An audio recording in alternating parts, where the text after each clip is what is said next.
God bless y'all. Today we're going to walk through Exodus chapter 16 through 18 because this isn't just history, y'all. This is going to show how the people they responded to God. And if we're being honest, it's going to show how some of us respond as well to God when things don't go our way. So in Exodus chapter 16, y'all, the Israelites, they still in the wilderness and they start complaining. And what's funny is they greatly exaggerate how good Egypt was and how bad their current situation was at the same time. Now, they were talking as if slavery was better because they were hungry. And that told me something. It showed me something. They failed to perceive the hand of a sovereign God, even after everything he'd done for them already. And if we being honest, some of us still do the same thing. We remember the comfort, but we forget the bondage. When things don't go our way, of course. Now, this is deeper than just them being hungry, y'all. They were suffering and struggling, and part of it was because they didn't want to submit to Moses. You know, God was telling Moses what to tell them. You see, the people, they had no control over their situation, and instead of trusting God, they just steadily complained. So God tells Moses something powerful. He says he's going to rain bread from heaven, and the people are going to go out and they're going to gather a certain rate every day. Not extra, just enough, because God said he was going to prove to them to see if they were walking his law. That's what he was doing, y'all. So on the sixth day, they were together twice as much, and it would not spoil, meaning God was showing them, I can multiply when I choose to. That's what he was showing them. Now, Moses told Aaron to tell them that by this they would know it was the Lord who brought them out of Egypt. They should have already known that walking through the Red Sea split in half. But, y'all, here's another detail. The word met, I'm probably pronouncing it wrong. It means to measure. And an omer is simply a portion, like a set amount. And God was being intentional. He wasn't just feeding them, y'all. He was teaching them order, discipline, and obedience. Now, God then, he manifested himself in the cloud. And he satisfied their physical needs by providing quail and manna. But the lesson was not just about food, y'all. God's daily provision of manna was teaching them to look to him every single day for what they needed. Every single day. Now, the regulation to only gather what they needed taught them self-control because their hope was not supposed to be in the manna, but in God. And, thinking back to that, if God gave us everything at once, we probably wouldn't come back to him tomorrow. And that's just the honest truth.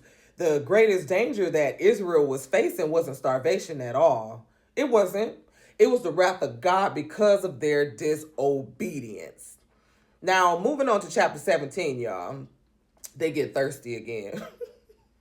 And they start questioning and doubting, and this becomes a pattern with the Israelites. Their response to the wilderness wasn't a one-time thing. It was persistent. And here's something that we all need to understand. Their lack of water wasn't random. It was on purpose. It was in God's divine. It was God's divine design, y'all, because God was testing them, not by giving them ease, but watching how they respond to adversity. Now, even though they kept complaining, God was still blessing them, not because of their works, but because of his grace. Yet their response revealed something deeper. It revealed the sinful condition of their hearts. That's exactly what it did, y'all.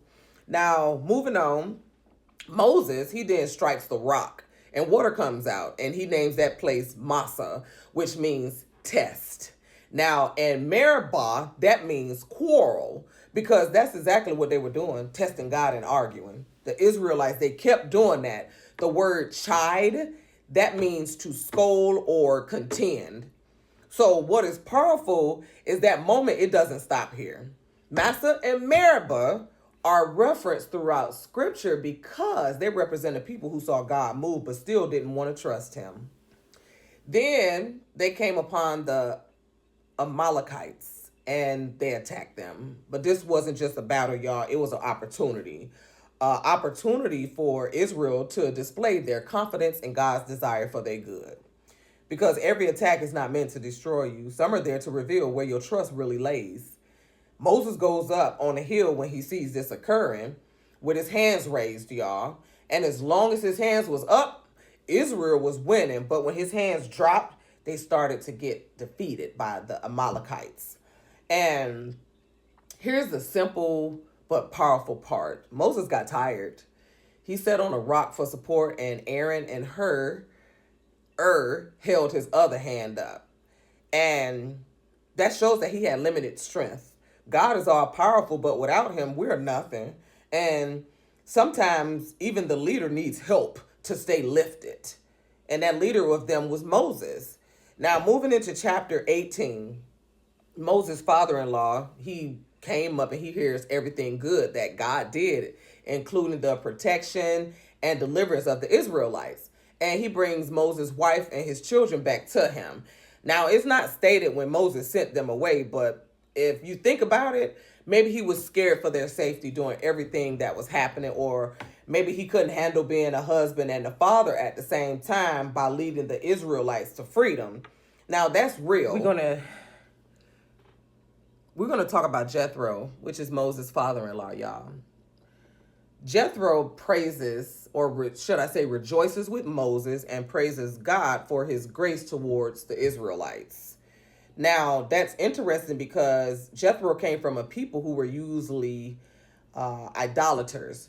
But in this situation, he acknowledges the superiority of God over other gods and even offers a sacrifice toward him and sits and eats the sacrifice meal. Then he sits up and he watches Moses, how he's handling everything by himself, every issue, every problem, every person, and he's baffled. So he questioned it. Now, when he questioned it because Moses, he had a distorted view of his role, y'all, because he thought he had to carry everything by himself. And some of us may call that responsibility, but in reality, it's a lack of trust. It's like trying to carry all the grocery bags yourself in one trip. Now, you got bags on both arms. You got bags tucked under your chin. You got keys falling, things slipping out your hand. And instead of making multiple trips and getting help from someone else, I got it. But in reality, we don't got it. We're overwhelmed because things start to slip. And eventually, something is going to drop. Something that's glass too at that, y'all. And the crazy part is you could have made it easy on yourself if you were just willing to take the time or let somebody else help you. That was Moses' problem, and that's what he was doing, trying to carry everything in one trip, every problem, every person, every decision.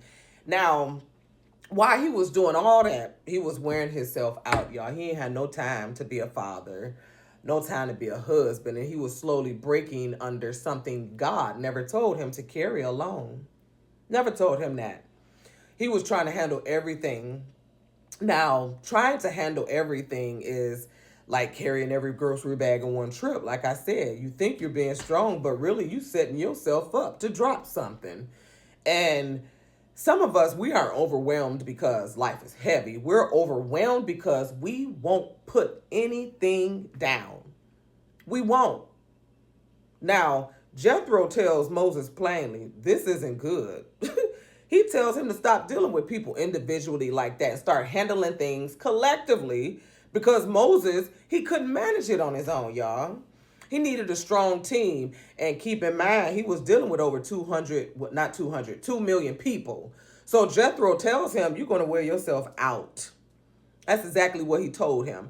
So then he offers Moses some advice and gives him structure.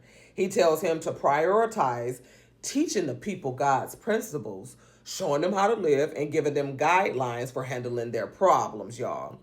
Then he told Moses to appoint leaders, able men who fear God, men of truth, who hates covetousness, and to place them under thousands, hundreds, fifties, and tens. He told them that the small matters his people will handle, y'all, and the bigger ones will come to Moses. That structure, it's order, and that's what we could call today a hierarchy. I'm bad with pronouncing words. Now Moses he listens to Jethro and he implements it, and afterwards Jethro goes his way. Now, if we step back and we really look at these chapters, chapter 16 shows that people will complain even when God provides. And chapter 17 shows that people will doubt even when God proves himself. And chapter 18 shows that people will burn out trying to carry what God never told them to carry. So to me, these chapters wasn't just about the wilderness, it was about whether their hearts would trust God. And to be honest, that's still the test today. Will our hearts trust God?